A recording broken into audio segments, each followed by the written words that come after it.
राम राम जी, स्वागत है आपका एक और नई वीडियो में। आज की इस वीडियो में हम बद्रीनाथ की रहस्यमयी जानकारी आपको देंगे।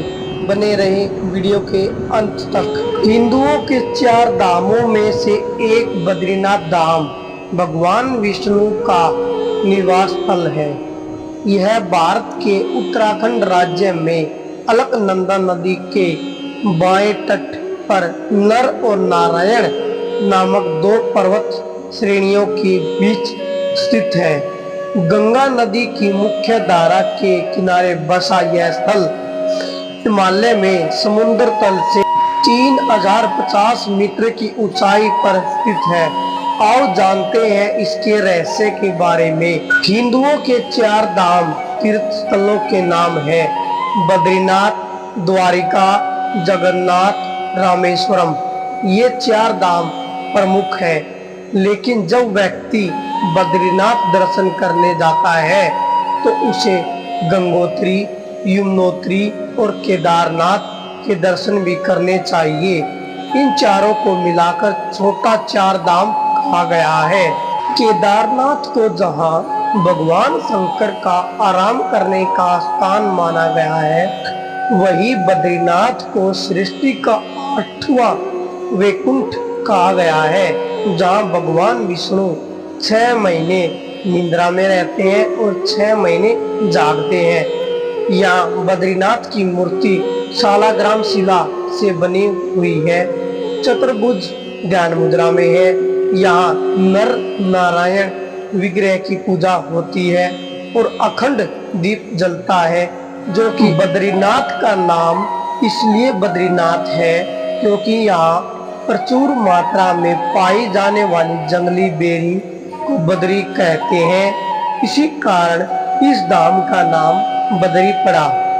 यहाँ भगवान विष्णु का विशाल मंदिर है और यह संपूर्ण अक्षेत्र प्राकृतिक की गोद में स्थित है। केदारनाथ घाटी में 2 पहाड़ है, नर और नारायण पर्वत। विष्णु के 24 अवतारों में से एक नर और नारायण ऋषि की यह तपोभूमि है। उनके तप से प्रसन्न होकर केदारनाथ में शिव प्रकट हुए थे। दूसरी ओर बद्रीनाथ धाम है, जहां भगवान विष्णु विश्राम करते हैं। कहते हैं कि सतयुग में बद्रीनाथ धाम की स्थापना नारायण ने की थी। भगवान के केदारेश्वर ज्योतिर्लिंग के दर्शन के बाद बद्री क्षेत्र में भगवान नर और नारायण का दर्शन करने से मनुष्य के सारे पाप नष्ट हो जाते हैं और उसे जीवन मुक्ति भी प्राप्त हो जाती है। इसी आशय को शिव पुराण के कोटि रुद्र संहिता में व्यक्त किया गया है। पुराण अनुसार भूकंप, जल प्रलय और सूखे के बाद गंगा लुप्त हो जाएगी और इसी गंगा की कथा के साथ जुड़ी है बद्रीनाथ और केदारनाथ तीर्थ स्थल की रोचक कहानी। क्योंकि माना जाता है कि जिस दिन नर और नारायण पर्वत आपस में मिल जाएंगे, बद्रीनाथ का मार्ग पूरी तरह बंद हो जाएगा। भक्त बद्रीनाथ के दर्शन नहीं कर पाएंगे। पुराणों अनुसार आने वाले कुछ वर्षों में वर्तमान बद्रीनाथ धाम और केदारेश्वर धाम लुप्त हो जाएंगे और वर्षों बाद भविष्य में भविष्य बद्री नामक नए तीर्थ का उद्गम होगा। यह भी मान्यता है कि जोशीमठ में स्थित नरसिंह भगवान की मूर्ति का एक हाथ साल दर साल पतला होता जा रहा है। जिस दिन यह हाथ लुप्त हो जाएगा, उस दिन बद्री और केदारनाथ तीर्थ स्थल भी लुप्त होना प्रारंभ कर देंगे। मंदिर में बद्रीनाथ की दाहिनी ओर कुबेर की मूर्ति भी है। उनके सामने उद्धव जी है तथा उत्सव मूर्ति है। उत्सव मूर्ति शीतकाल में बर्फ जमने पर ज्योतिषी मठ में ले जाई जाती है। उत्सव जी के पास ही चरण पादुका है। बाइनी और नर नारायण की मूर्ति है। इनके समीप ही श्री देवी और भूदेवी है। भगवान विष्णु की मूर्ति वाला वर्तमान मंदिर 3133 मीटर की ऊंचाई पर स्थित है और माना जाता है कि आदि शंकराचार्य 8वीं शताब्दी के दार्शनिक है 7138 मीटर है। बद्रीनाथ में एक मंदिर है जिसमें बद्रीनाथ या विष्णु की वेदी है। यह 2000 वर्ष से भी अधिक समय से एक प्रसिद्ध तीर्थ स्थल रहा है। बद्रीनाथ में अन्य कई प्राचीन स्थल है, जैसे अलकनंदा के तट पर स्थित अद्भुत गर्म झरना है जिसे तप्त कुंड कहा जाता है। एक समतल चबूतरा जिसे ब्रह्म कपाल कहा जाता है।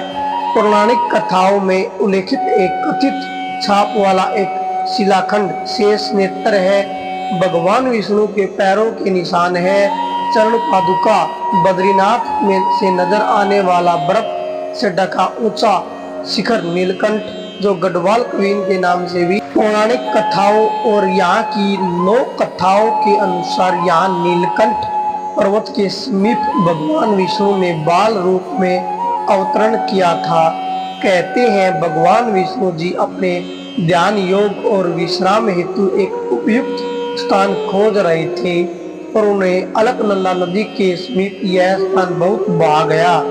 उस वक्त यह स्थान भगवान शंकर और पार्वती का निवास स्थान था। ऐसे में विष्णु ने एक युक्ति सोची।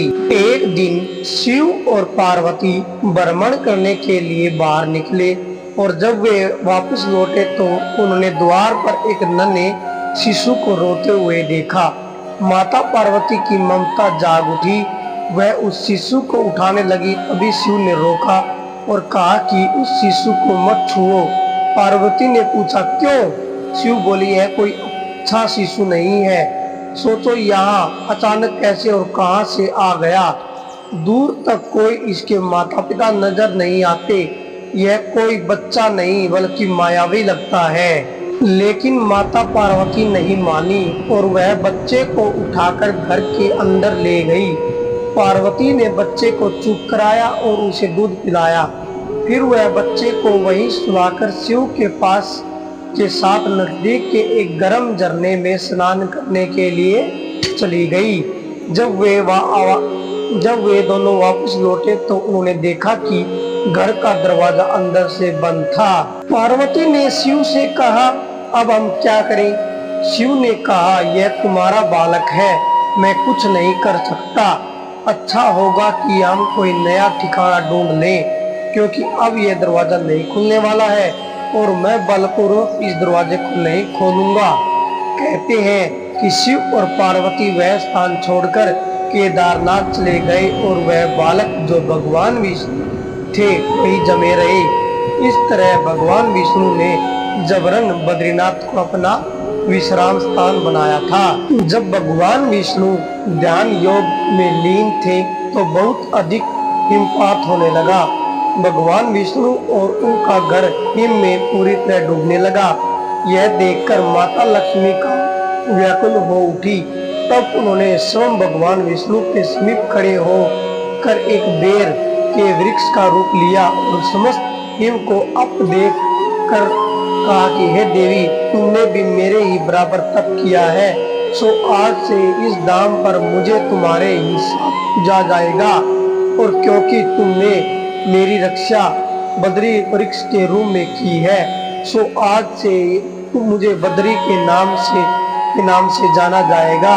इस तरह से भगवान विष्णु का नाम बद्रीनाथ। 4 धाम में से एक बद्रीनाथ के बारे में एक कहावत प्रचलित है कि जो जाए बद्री वो ना आए उधरी। अर्थात जो व्यक्ति बद्रीनाथ के दर्शन कर लेता है उन्हें पुण्य उधर यानी गर्भ में नहीं जाना पड़ता है, मतलब दूसरी बार जन्म नहीं लेना पड़ता है। शास्त्रों के अनुसार मनुष्य को जीवन में कम से कम 2 बार बद्रीनाथ की यात्रा जरूर करनी चाहिए। दोस्तों, आपको जानकारी कैसी लगी? यदि आपको जानकारी अच्छी लगी तो वीडियो को लाइक करें, चैनल को सब्सक्राइब करें। धन्यवाद।